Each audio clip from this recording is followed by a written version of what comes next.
الحمد لله رب العالمين وصلى الله وسلم وبارك على نبينا محمد وعلى آله وصحبه أجمعين. سبحانك لا علم لنا إلا ما علمتنا إنك أنت العليم الحكيم. اللهم علمنا ما ينفعنا وانفعنا بما علمتنا وزدنا علما وهدى. أما بعد إلهي سبحانه وتعالى ayaanu mahadinayaa fursadan inaan halkan ka soo jeediyo kalimaad ama kalimooyin aan rajaynayo inuu ilaahay subxaanahu wa tacaala naga siiyo ajarkeeda addunya aakhiraba alle subxaanahu wa tacaala naguna anfaco aniga awalan iyo dadka walaalahaya ay dhegeysanaya meel kasta ay joogaan.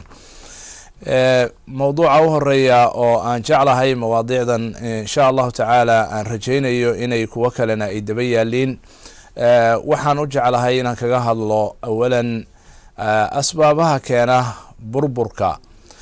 qodobkaasna waxaan u dooranay maadaama aan nahay soomaali ahaan ummad ay ku dhacday burbur iyo dhibaatooyin xaggii qarankooda ahaa ama dhulkii ay deganaayeen ama bulshadoodii oo burburtay oo adduunka maanta ku kala firiqsan ama dalkoodii oo burburay oo aanay maanta ku nigaan karin si nabad ah intiisa badan ama dhibaatooyin ka haysta qurbaha iyo meelo badan oo ay u qaxeen.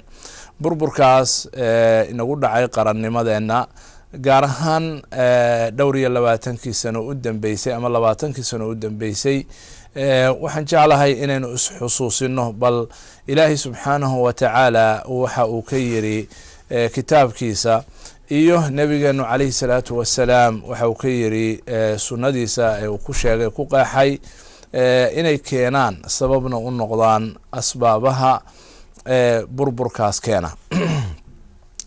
awalan ilaahay subxaanahu wa tacaala qur-aanka kariimka ah wuxuu nooga sheekeeyey wax badan oo burbur ah oo ku dhacay ama halaag ah oo lagu halaagay ummadihii hore ee horay u jiray.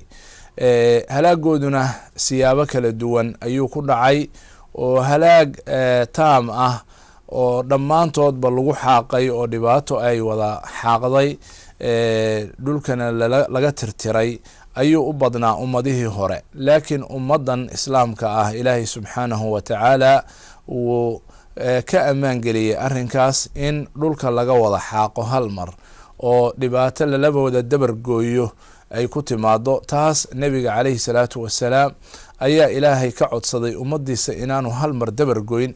ilaahay naxariistiisana ilaahay subxaanahu wa tacaala uu u ajiibay nebigiisa calayhi salaatu wasalaam inaanu ummadan ciqaab lagu dabargooyo aanu ku keenin dhammaantood, laakiin ay noqonayso ciqaabteedu fitnooyin iyo khilaafaad iyo iyagu inay isdilaan iyo dhibaatooyin saasah cadow dibadda kaga yimaado oo dhulkooda qaar ka mida qabsada. arrimahaas oo kale inay noqoto ciqaabteedu, laakiin aan dhulka lala wada goyn ama aan lagu keenin halaag iyo cadaab dhammaantoodba lagu xaaqo. burburka ummadaha ama halaagooda sababta koowaad uu ku yimaado waxa weeye macaasida, yacni alle subxaanahu wa tacaala oo la caasiyo.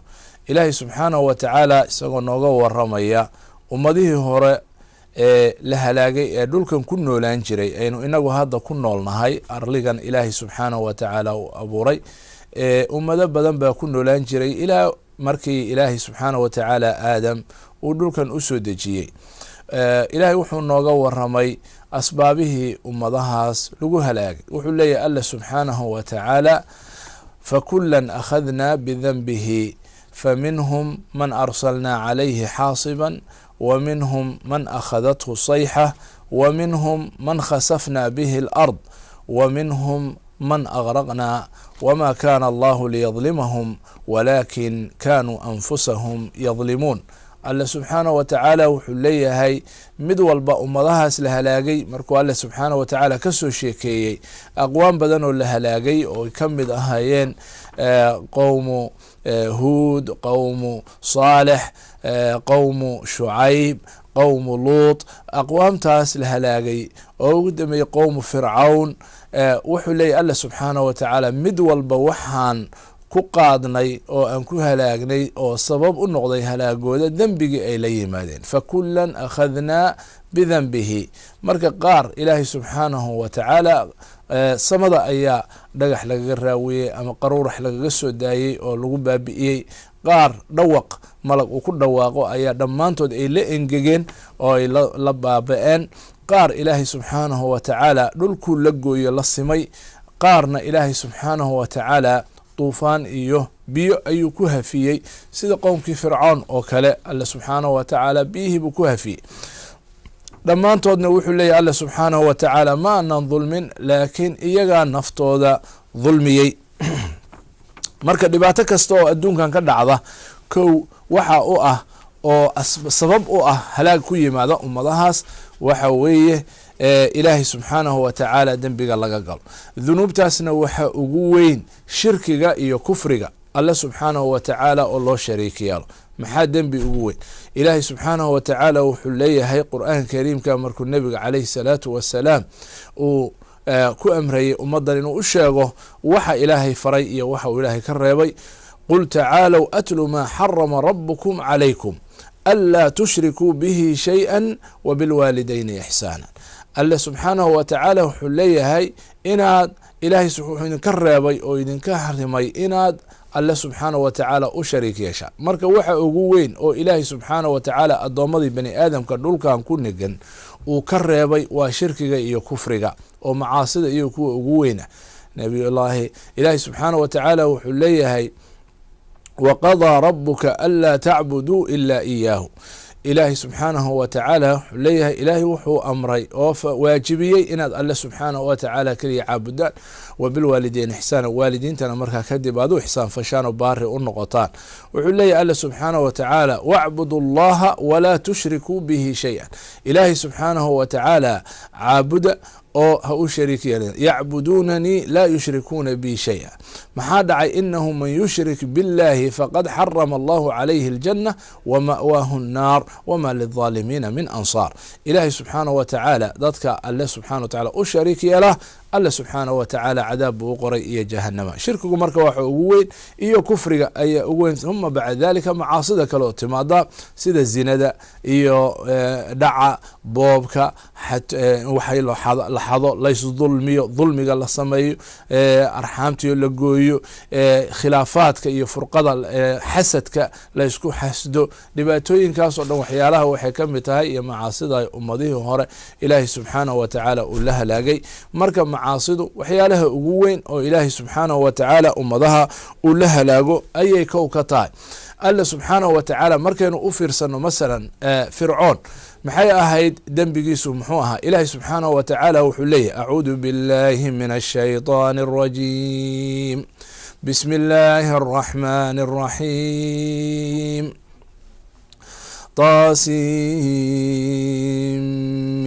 taasiim tilka aayaatu اlkitaabi اlmubiin نتلو عليك من نبأ موسى وفرعون بالحق لقوم يؤمنون إن فرعون علا في الأرض وجعل أهلها شيعا يستضعف طائفة منهم يذبح أبناءهم ويستحيي نساءهم إنه كان من المفسدين. إلهي سبحانه وتعالى wuxuu sheegay إن فرعون علا في الأرض. dhulkii buu ku kibray waa ku qooq. idan kibirku wuxuu ka mid yahay macaasida waaweyn oo ilaahay subxaanahu wa tacaala uu dadka ku ciqaabo. maxaa yeele kibriyaaga kibirka ilaahay baa iska leh, cid kaloo ku qabsan kartaa ma jirto. marka addoommadu waa inay ahaadaan dad mutawaadiciin oo dhulka tartiib u socda. maxaa yeelay dhulka iyagu ma abuurin, cirkana ma abuurin, arsaaqna ma keensan, waxay abuuraanna male, jannana male, naarna male. kibir marka looma baahno. kibirku marka ilaahay subxaanahu wa tacaala waa xarima. addoon qalbigiisa intaa in leeg oo kibir ay ku jirtana janno ma galo. ilaahay subxaanahu wa tacala janno ma galo. marka horta ninka kibir iyo isla weynaan dhulka uu ku qooqo ayaa horta dembiga uu la yimi. qowmkiisuna way ku taageereenoo way ku raaceen. maxaa dhacay? wuxuu yidhi alaysa lii mulku misra wa haadihi alanhaaru tajri min taxtii afalaa tubsiruun. dhulka masar ma waanan anigu mulki u lahayn buu yidhi. webiyadan qulqulayana ma waanan aniga hoosteyda socon oo aanan lahayn.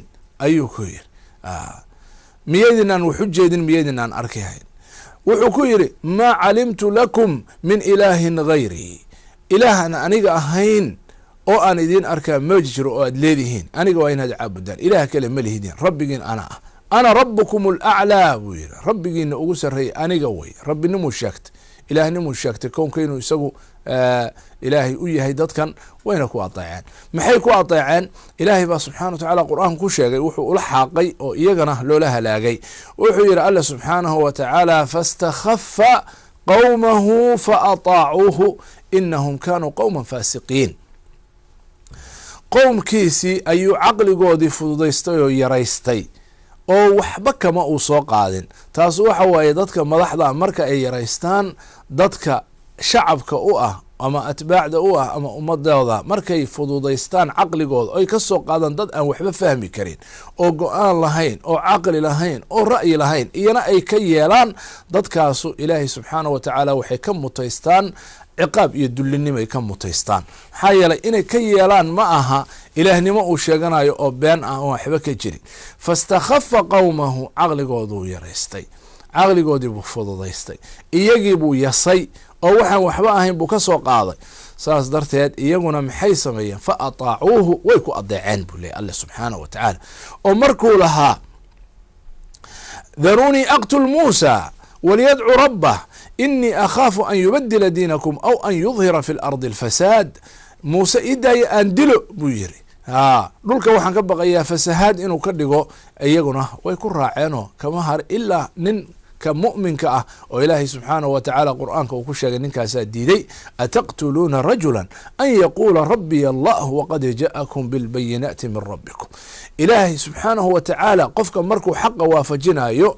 waxa weeye ilaahay subxaanahu wa tacaala sidaasoo kale ayuu u waafajiyaa ninkaasu wuxuu yidhi ma nin baa waxaad ku dilaysaan inuu xaq idinku yeeray oo diintii ilaahay idinku yeeray oo isaguna uu leeyahay ilaahay baa rabbigay ah miyaad ku dilaysaan ood ku maagaysaan nabiyullaahi muusa buu difaacay marka ninkaas maahin intoodii kaleeto way ku raaceenoo fa ataacuuhu ilaahay wuxuu yidhi inahum kanuu qowman faasiqiin qowm faasiqiin oo daacadii ilaahay ka baxay bay ahaayeen maxaa yeelay wixii uu sheegtay rabbinimadii iyo kibirkii iyo qooqii bay u rumeeyeen waana ku raaceen maxaa dhacay marka ilaahay wuxuu yidhi falamaa aasafuna intaqamnaa minhum faagraqnaahum ajmaciin fajacalnaahum salafan wamathala lilaakhiriin markii alle subxana wa tacala ay ka caraysiiyeen alle subxaanahu wa tacaala wuu xaaqay dhammaantoodna bad uu ku hafiyey alle subxaanahu wa tacaala maxaa yeelay waxay ku raaceen ninka baatilkii iyo dulmigii marka macaasi waxa ugu weyn horta kufri iyo shirki iyo kibir ilaahay subxaanahu wa tacala lagu qooqo wuxuu kaloo ka sheegay alle subxaanahu wa tacaala dulmi weyn dulmiguna waxyaalaha halaaga keenah buu ka mid yahay macaasida ugu waaweyn oo kufriga bal kufriga laftigiisa iyo shirkigii baa dulmi ka mid ah maxaa yeelay ilaahay subxana wa tacaala wuxuu leeyahay calaa lisaani luqmaan yaa bunaya laa tushrik biاllaah ina shirka la dulmun cadiim shirkigiibaa dulmi weyn ah ilaahay subxaanahu wa tacaala ha uu shariik yeelin shirkigu waa dulmiga marka dulmiguna waxa weeye xadgudub lagu sameeyo ama naftaad ama ilaahay subxana wa tacala ku xadgudubto oo aada dulmiso oo ilaahay subxana wa tacala u shariik yeesho ama ku gaalowdo dadka oo aada dulmiso noocay doonaan ba ahaadaan gaal iyo muslim waxay ahaadaan dulmigu ilaahay wuu xarimay ilaahayna waa diiday waxyaalaha ilaahay subxaana wa tacaala dadka la halaago buuna ka mid yahay ummadaha la halaago ummada haddii dulmigu ku bato ummadaas way halaagsamaysaa xataa hadday muslim tahay dulmigu hadduu bato oo qofka miskiinka ah ama qofka madluumka uu xaqiisii heli kari waayo oo qaadan kari waayo oo yacni la siin waayo xaqiisii oo meel uu xaqiisii ka helo u waayo maxkamad uu tago oo xaqiisii ka helo si cadaalad ah loogu garsoor falo haddii laga waayo dhulkaas ilaahay subxaana wa tacaala ummadaas waxa la sugaa un waa inay halaagsanto weeye oo wakhtigeedii uu soo dhammaado wakhtigii ilaahay subxaana wa tacaala uu xadiday marka dulmigaa ka mida oo ninkaas wuxuu ku sameeyey fircoonihii siduu ilaahay subxaana wa tacaala uu noo sheegay inuu reerka bani israa'iil la oran jiray ayuu wiilashoodao dhan wuu leynayay mid walba markuu dhasho ayaa qoorta laga jaray islaamaha waa la sugaa markay umulayaan umulusooyin iyo dad buu u diraa niman mindiye wata markaasaa la gowracaa wiilasha gabdhahana waa la daayaa si ay ugu shaqeeyaan oo shaqaale iyo maaragtay adeegayaal ay ugu noqdaan, dadkoodana aad buu u adoonsan jiray oo ugu shaqaysan jiray. dulmigaas dheer oo nimankaa ku dhacay, ilaahay subxaanahu watacaala waa ka kule arsil macana bani israa'iila walaa tucadibhum. ilaahay subxana wa tacaala wuxuu noogu kaa soo diray reer bani israa'iil, sii daa, fur, iska dhaafo, ha dulminin, dulmiga ka daa iyo cadaabka aad ku hayso, walaa tucadibhum qad ji'naaka biaayati min rabbika wasalaamu calaa man itabaca alhuda, ayaa ilaahay subxaana wa tacala ula soo diray. marka dulmigu waxyaalaha ugu waaweyn oo ka dhacaya ummadahaas ay ku halaagsanto ayay ka mid tahay. uma bacda dalika dhibaatooyinka kaleeto oo macaasida, zinadu markay badato sidii qowm luut, yani luwaata ayay sameeyaan, raggii inay rag wax ka doontaan waa waxaan ummadana ka dhicin, yani horena u dhicin. maa sabaqakum biha min axadin min alcaalamiin bu ilaahay subxana wa taala. yani war ma waxaad samaynaysaan waxaan ummadii kale. qowmu shucayb waxay sameeyeen miisaankii iyo mucaamaladii ayay xumeeyeen. marka ilaahay subxaanahu wa tacaala wuxuu sheegay markii ay dadka waxu miisayaanna iyagaa badsanaya, markii ay dadka way ka naaqusinayan, dadka markay u miisayaanna way ka naaqusinayan, markay ka miisanayaanna way kororsanayaan, ama miisaankii ayay maaragtay khafiifinayaan oo qofkii ayaanu miisaankii si cadaalada ugu samaynayn. ilaahay subxaanahu wa tacaala wuxuu leey waaqiimu lwasna bilqist walaa tuksiru lmiisaan.